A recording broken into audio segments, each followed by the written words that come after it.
There's incredible potential in Mexico. You've heard about how the market's growing. You see what's happening, but it takes a lot of work because we really need to educate and we need to channel that interest into Italian wine.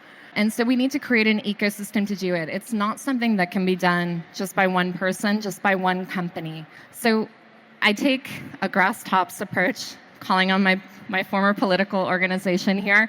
I think we need to focus on sommeliers, restaurateurs, food writers, educators. We need to invest in education. If someone doesn't know what they're talking about, basta. It's not interesting. Welcome to the wine2wine Vinitaly Business Forum 2025 Chicago edition, where global wine professionals share insights, strategies, and inspiration from this year's conference. Let's dive into today's session and explore the ideas shaping the future of wine. Okay, good evening. We're gonna start. I'm Diva Moretti Polegato, export manager for Villa Sandy for the UK, the US, and Mexico. And here today we have Larissa Lawrence.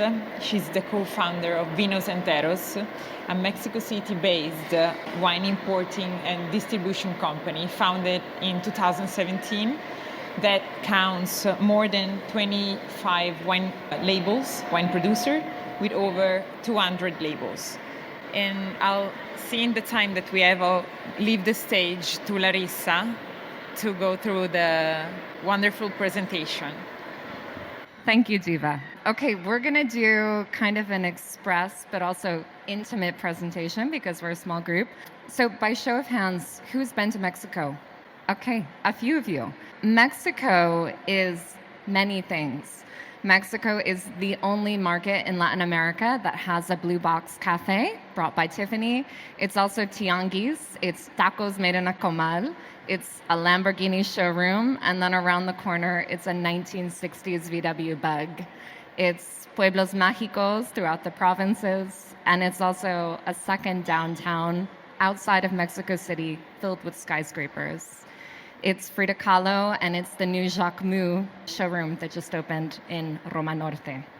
Mexico in the numbers. Okay, there's a lot of data on here, and in fact, throughout the presentation, there will be a lot. But I think it's really helpful to have a grounding in Mexico. It's a big and complex market. So here we have, on the right, some really important economic indicators.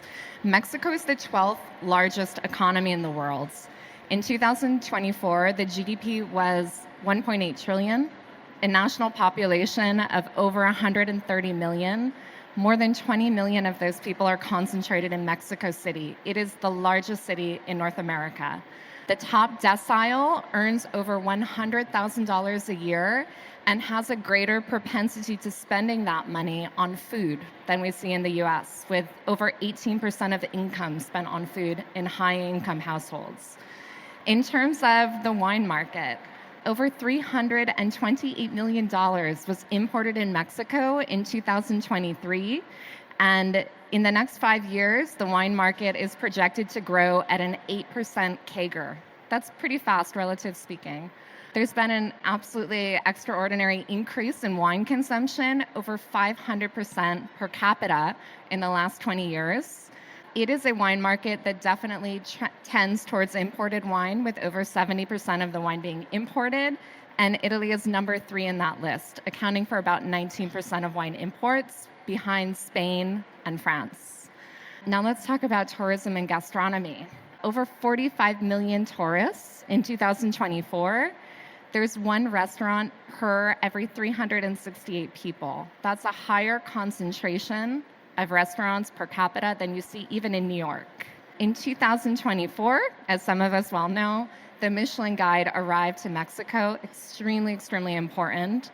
And to date, there are 18 Michelin-starred restaurants in Mexico, over 180 in the list. 50 Best has been present for quite a while. Pujol entered that list in 2011. And this is a stat that has been bandied about by presidents in Mexico as well as in the US. The murder rate is purported to be 1/3 that of Washington, D.C. So why is all this important? It's a lot of diverse information because it's creating an environment that is really receptive to wine importation, and it's growing really fast, very dynamic.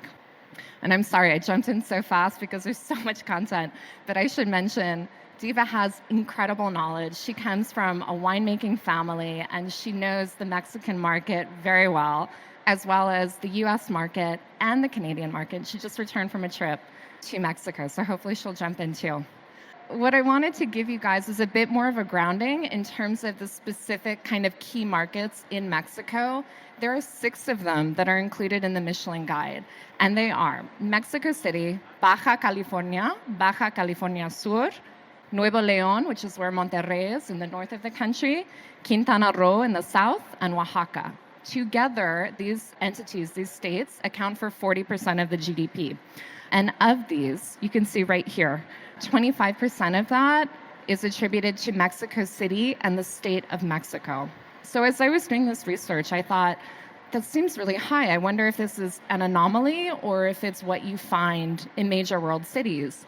And the answer is here. It's not exhaustive, but here's Mexico City. This is Paris. Paris is responsible for 30% of France's national GDP. For instance, New York only 8%, Milan 8%. So Mexico City really does have outsized influence, importance in terms of the country economically. And if you think of the market size as being a factor of GDP per capita by population size, that's what you see here. And so here with the charts, we have the total population, and with the line, we have the GDP per capita. And what you can see is that, again, Mexico City has this enormous importance, and it kind of tapers off. And then here, similarly, this is the Michelin Guide distribution right here. So these are all of the entries, not just the stars, and Mexico City has 43% of them, okay? And then, because you might be getting some data fatigue, this is a little bit more qualitative, just a simple 2x2 in which I took those same markets and I said, let's look at how traditional and innovative the market is, which is here on the y-axis, versus the average median age in a market here on the horizontal x-axis. The average age in Mexico was 29 in 2000, or I'm sorry, the median age in 2020. So that's what's here at the cross section. And you can see Mexico City followed by Baja California, followed by Baja California Sur here in this upper right quadrant. And you can think of that as kind of like aging hipsters, perhaps. So median age is 35 in Mexico City, and there's a much higher appetite for innovation in terms of wine, in terms of gastronomy, versus, for instance, Nuevo León, which is down here, which is where Monterrey is, also over the median age, but a much more traditional market. And then what we are also seeing here with these colors is the importance, the presence of tourists, because when you're looking at census data, obviously that's not taking that into account. So basically, the important point on the slide that's hopefully coming through is how incredibly sort of concentrated Mexico City is in terms of the gastronomic importance and in terms of the economics. Who are the locals? Who is drinking wine in Mexico? So over here on this side, we have kind of some summary stats in terms of psychographics and demographics. I've divided the consumer base sort of into just a simple binary, new versus traditional. So new consumers are younger, 25 to 40. They're middle to upper middle class. They're digitally savvy. They oftentimes are concentrated in urban centers, and they work for national and international companies, interested in travel, a lot of gender diversity. The traditional market, think 40 to 65 plus, educated, higher income, really with a propensity towards drinking much more traditional wines that are imported. And skews male. That's a really important point. Now, how does that manifest in terms of what they're drinking? New drinkers are interested in imported wine, but they're also very interested in domestic wine. And there's a lot of pride in terms of the national gastronomy, Mexican ingredients, and really looking at wine as it interacts with that reality. They prioritize novelty and value. There's much greater price sensitivity with this group, and they're open to fresh wines, to less traditional wines. On the traditional side, we have, again, a lot of interest and orientation towards France, towards Spain, and to a certain degree, certainly towards Italy as well. Less price sensitivity, more interest in prestige and quality versus value. And we see a lot of interest in sort of powerful reds, tannin, a lot of structure, oak aging. Now, I have locals in air quotes on the slide because local is a complicated concept, particularly in Mexico City. And there was a great article that came out in the New York Times, which you might have seen about 2 weeks ago, in which this theme was explored through the restaurants and changes that we've seen in the last decade or so. And it says here, whole swaths of Mexico's food scene have been remade in the American image. Over 70% of the 1.2 million immigrants to Mexico are American. That is, or they're US citizens, that's a lot. And there was this really dramatic increase, you can see it here, in the number of temporary visas that were renewed that coincided with the pandemic. There was a tremendous shift to people working from Mexico, specifically Americans, during the pandemic, and that has had reverberating effects and consequences in terms of how restaurants have developed, for better or for worse. I know I'm going fast, but there's a lot of content. Okay, so who are the tourists? There were 45 million tourists in 2024, as I mentioned. Tourism is a huge business in Mexico. It's the number 16 most visited country in terms of the amount of revenue that tourism generates. 33 billion in 2024, over 7% growth year over year. The tourists are diverse, of course, with that number, but there are certain trends. Particularly in Mexico City, they tend to be younger, they tend to be digitally savvy, they are researching online, they're coming from airplanes, they're coming primarily from Canada and from the United States, and they're coming because they want to do a variety of things, which could range from going to the beach and relaxing to eating and dining. Gastronomic tourism is huge, to also explaining or exploring sort of sustainable vacationing. They go to Mexico City, the Riviera Maya, Puerto Vallarta, Los Cabos, San Miguel de Allende, and Oaxaca, primarily. There is rainy and dry season in Mexico, and so we see tourism peak with dry season. So peak season is November to April, May, typically. And here, what we have on the right, this map shows the distribution of the Michelin keys. So the Michelin keys, they rank the top hotels by awarding 3, 2, or 1 key. And what we have here is a ranking of sort of the top markets in terms of how many keys they have in each. So I have here 3 markets, which are highlighted in green. They have the highest concentration of Michelin keys. And obviously, there's a very strong correlation between Michelin keys, quality, and the level of gastronomy, the level of wine that they're providing. These keys are most concentrated in Baja California, Mexico City, and also Quintana Roo. And then there's another tranche, 6 to 10 keys, which would be kind of like your B category.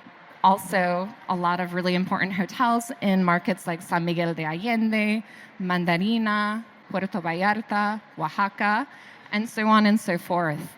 And then here, we just have a smattering of logos to kind of reinforce the point that you have Four Seasons, Ritz-Carlton, Waldorf, all of the top hotels that are international.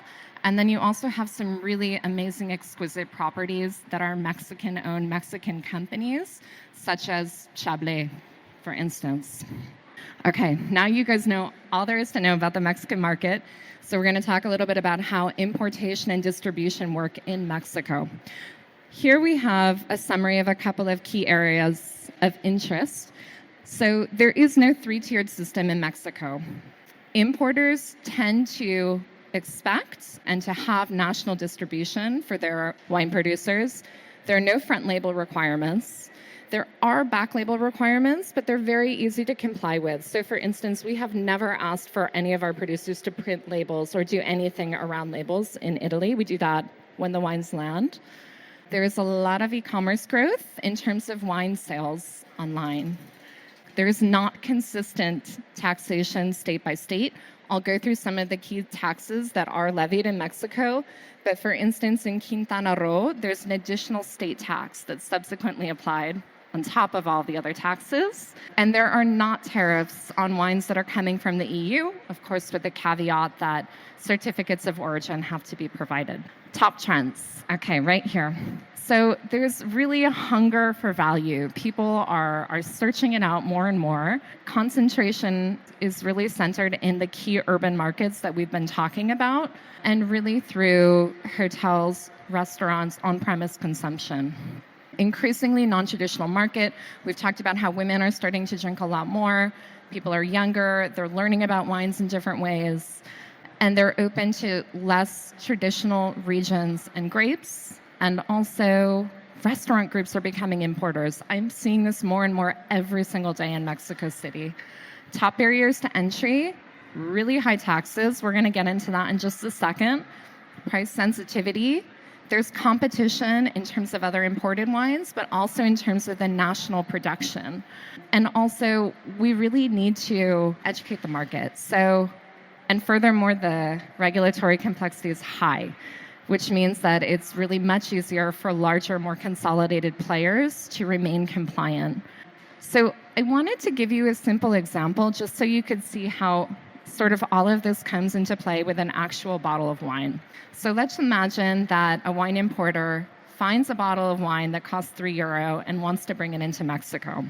We can imagine that a typical markup to wholesale might be something like 3x. To make the math easy, let's just call it €10. So now the wholesale price of that wine is €10 when it arrives in Mexico.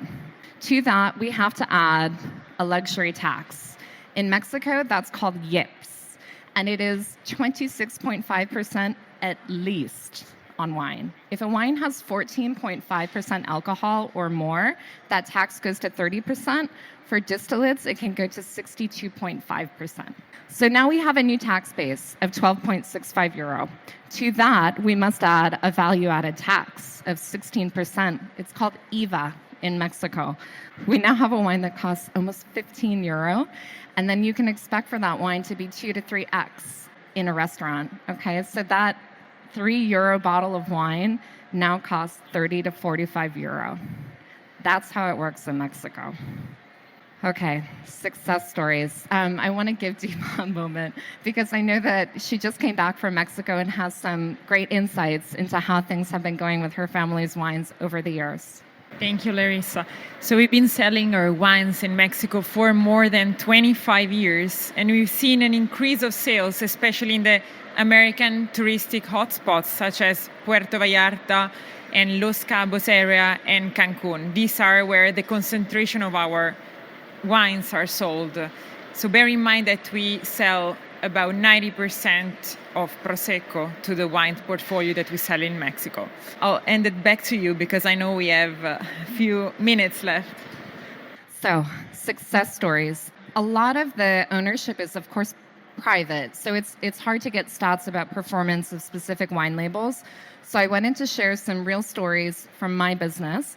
Just to give you a little bit of grounding, my company was founded in 2017. We have 27 wine producers. Our focus is on artisanal Italian wine, about 200 labels, and we're really focused on fine dining restaurants. We also work with some high-end hotels. So just a couple of key snapshots here. There are two Michelin-starred restaurants in Mexico. Puyol, we did the marriage with an old Solera method dry marsala for their final course, their final savory course, which is called Mole Madre. We've worked very closely with Quintonil in order to sell them wines that are exclusives, such as things like wines that are made, perhaps 600 bottles of a particular label, very rare, autochthonous varietals, old vintages. So there is this kind of a market in Mexico. It's not easy to tap into. It's small, but it's there. So this is my call to action.